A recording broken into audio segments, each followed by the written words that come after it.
The city of Velmora was a jewel among kingdoms, its white stone towers stretching proudly into the azure sky, its golden markets bustling with the sweet music of trade. But like every shining jewel, Velmora had its cracks, and in those cracks lived men like Darin. Darin the Swift, they called him, though rarely to his face. To most, he was nothing but a petty thief, another shadow slipping between the crowded streets.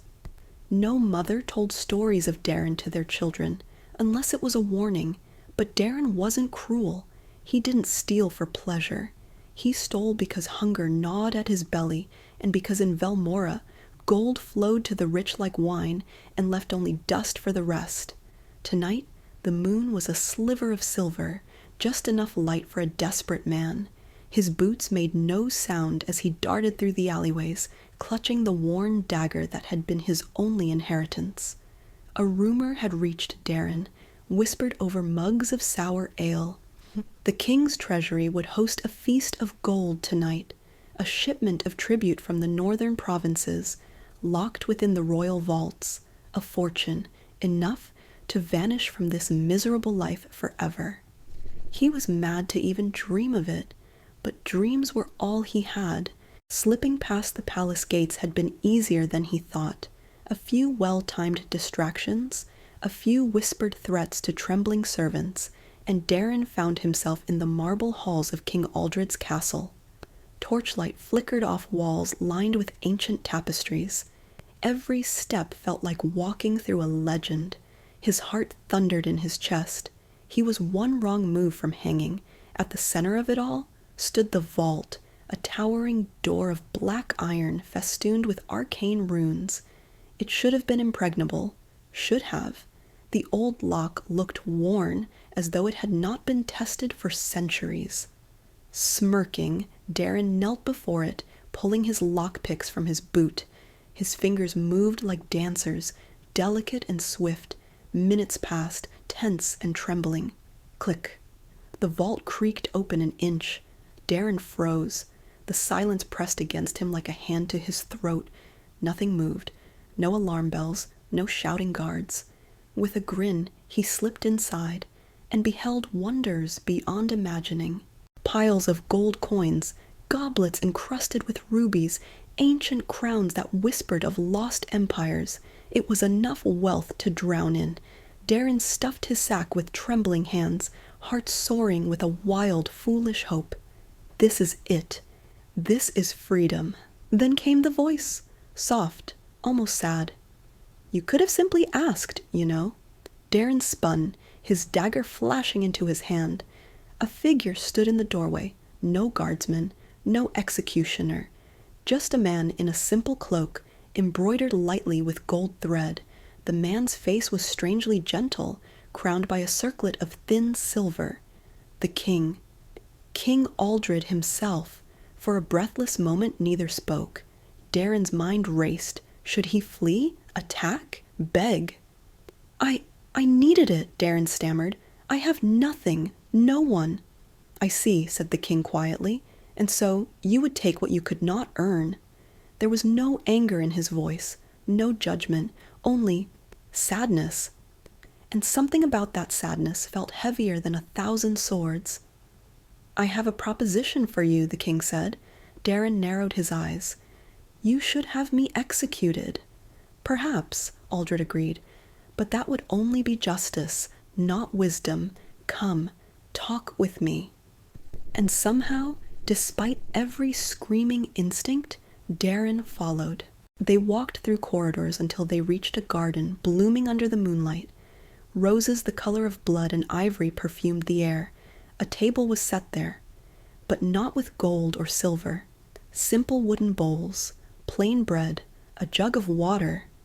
Sit, Aldred said, and Darin obeyed warily.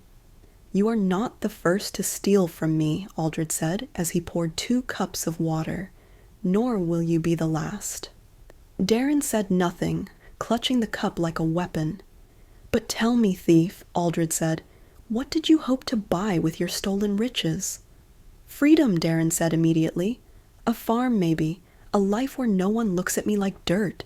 Enough food to last a winter. The king nodded thoughtfully. And what if I told you, he said, that I have a better treasure to offer you? Darin laughed bitterly. What treasure could you give me that beats gold? Aldred smiled, not kindly, but knowingly. Purpose, he said. Chapter 5, The King's Challenge. If you truly seek freedom, Aldred continued, then I challenge you. Stay here, in my service, for a season, not as a prisoner, as my guest. Darin blinked. Why? Because you are clever, Aldred said, and because the poor know truths the rich have long forgotten. Help me rebuild this kingdom into something better. Teach me what hunger teaches, and perhaps you will find what you seek. It sounded absurd, impossible. Yet, there was something honest in Aldred's gaze, a depth that Darin hadn't seen in any of the cruel merchants, the sneering nobles. And if I refuse, Aldred shrugged, then take your sack of stolen gold and go. No guards will stop you. But beware, gold slips through fingers faster than water. You'll be back on the streets before the next winter. Darin stared at the sack. It gleamed in the moonlight, promising everything. He stared at Aldred, and something inside him, some last scrap of hope, said, Try. I'll stay, he said hoarsely, and thus the thief became a servant. The first weeks were hell. Darin scrubbed floors, served food, carried messages. Nobles sneered at him. Servants muttered behind his back. Every day he wrestled with the urge to flee. But Aldred was true to his word. No chains, no punishments, only work, honest, grueling work. And slowly Darin began to see the kingdom not from the cracks, but from the roots. He saw the starving children outside the markets, the farmers crushed by impossible taxes, the soldiers who bled for a king they never saw, and he saw Aldred too, working quietly, relentlessly to change it, lowering taxes, building schools, feeding the hungry, not with gold, with generosity, and Darin understood.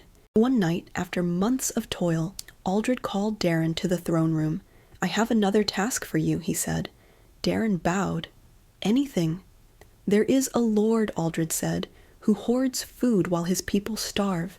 I need you to steal something from him. Darin grinned. Now you're speaking my language. Aldred smiled thinly. Not gold, not jewels. His loyalty. The plan was daring, audacious. Darin would infiltrate the Lord's keep, not to rob, but to shame him, to reveal his greed to his own people. The night of the heist, Darin slipped through the shadows once more, but this time he didn't feel like a criminal. He felt like a weapon for good. The plan worked. The Lord's corruption was exposed. The people rejoiced. And Darin, the thief, became a hero. Years passed. Darin rose through the ranks, from servant to advisor to master of the king's intelligence. He wore no crown, commanded no armies, but his words carried weight in the halls of power. Velmora flourished, and one evening, as Darin stood atop the palace walls, watching the sunset bathe the city in gold, Aldred joined him. You could have taken the gold and run, the king said quietly. I would have died with a full purse and an empty soul, Darin replied. Aldred nodded. And now, Darin smiled, feeling a warmth in his chest that no gold could ever buy. Now I am rich beyond measure. In the twilight of Aldred's reign, when age had bowed his proud shoulders, Darin sat by his side. You taught me to steal better things, Darin said with a chuckle. Trust, hope, loyalty. And you taught me, Aldred said, that even the darkest hand can carry the brightest torch. When the king passed, it was Darin who carried his crown, not upon his head, but upon a velvet pillow, placing it gently upon the head of Aldred's chosen heir. He had stolen the kingdom once in greed. Now he gave it back in love, and that was the greatest theft of all.